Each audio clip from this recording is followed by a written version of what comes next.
যেরমটা আগের ভিডিওতে বলেছিলাম, এখন আমাদের নববর্ষের দিন। নববর্ষের থেকেও পামপামের জন্মদিনটা বেশি ইম্পর্ট্যান্ট। তো সকালবেলা আমরা সেই লুচি ছোলার ডালের রীতিটা তো ভুলিনি। পামপামরাও যেহেতু আমাদের বাড়িতেই ছিল, আমাদের বাড়ি থেকে ব্রেকফাস্ট করে তারপরে ওরা ওদের বাড়িতে যায়। আর আমরাও দুপুর দুপুর পৌঁছে যাই ওদের বাড়িতে। ওদের বাড়িতেই আমাদের লাঞ্চ করার কথা ছিল, প্রত্যেকবারই তাই থাকে। অনেক কিছু রান্না করেছিল কাকিমা, মানে পামপামের ঠাম্মি। তার মধ্যে শুধু মাটনের ভিডিওটাই করতে পেরেছিলাম।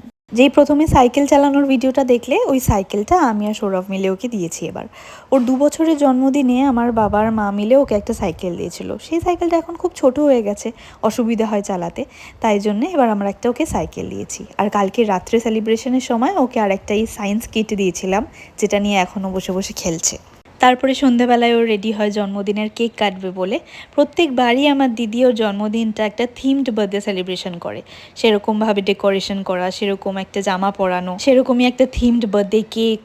এখন আমরা সবাই মিলে ওর হ্যাপি বার্থডে গান গাইছিলাম, আর ও এখন সেটা শুনে শুনে নাচবে।